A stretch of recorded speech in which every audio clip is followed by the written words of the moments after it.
হাইলাকান্দির S K. রায় অসামরিক হাসপাতালের সামনে অবস্থিত একটি বিদ্যুৎ ট্রান্সফরমারে সোমবার রাত আনুমানিক 8:30 থেকে 9টার মধ্যে হঠাৎ আগুন লাগে। ট্রান্সফরমার থেকে আগুন ও ধোঁয়া বেরোতে দেখে আতঙ্কিত হয়ে পড়েন স্থানীয় বাসিন্দারা। ঘটনার খবর পেয়ে দ্রুত ঘটনাস্থলে পৌঁছায় অগ্নি নিয়ন্ত্রণ বাহিনী। দমকল কর্মীরা দ্রুত আগুন নিয়ন্ত্রণে আনেন, ফলে বড় ধরনের দুর্ঘটনা এড়ানো সম্ভব হয়। তবে আগুন লাগার ঘটনায় এলাকায় কিছু সময়ের জন্য আতঙ্কের পরিবেশ সৃষ্টি হয়। স্থানীয় বাসিন্দাদের অভিযোগ, বিদ্যুৎ বিভাগের গাফিলতির কারণেই এই অগ্নিকাণ্ডের ঘটনা ঘটেছে। তাদের দাবি, ট্রান্সফরমারের আর্থিং ব্যবস্থায় ত্রুটি থাকায় শর্ট সার্কিট থেকে আগুন লাগতে পারে। যদিও আগুন লাগার প্রকৃত কারণ এখনও সরকারিভাবে নিশ্চিত করা হয়নি।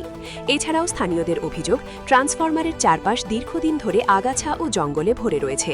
বারবার জানানো হলেও পৌরসভা এলাকা পরিষ্কার করার উদ্যোগ নেয়নি। তাদের বক্তব্য, হাসপাতালের মতো গুরুত্বপূর্ণ স্থানের সামনে থাকা ট্রান্সফরমারের রক্ষণাবেক্ষণে সংশ্লিষ্ট বিভাগগুলির আরও দায়িত্বশীল হওয়া উচিত।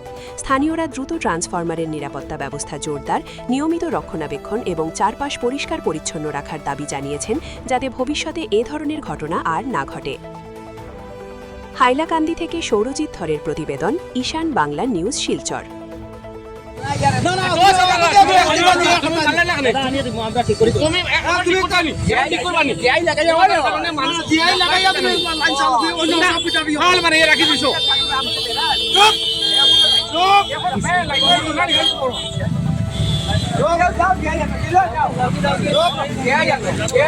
দুই নম্বরে করি না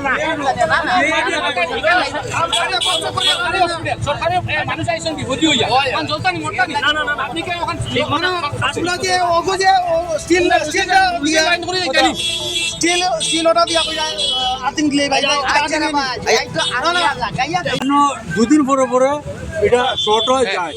পুরা ট্রান্সফরমার রিফিউজিলতে টাকা আছিল, এটা আর্থিং নষ্ট। আজকে এখানে শর্ট হয়েছে, শর্টই আগুন, তাও তো করে আগুন জ্বলছে।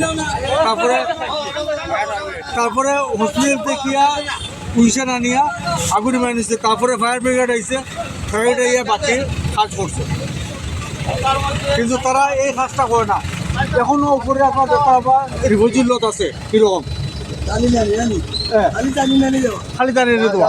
এখানে উপরে আপনার দেখা বা কিরকম যে রিফিউজিলত আপনারা এখন অ্যালুমিনিয়াম দিয়ে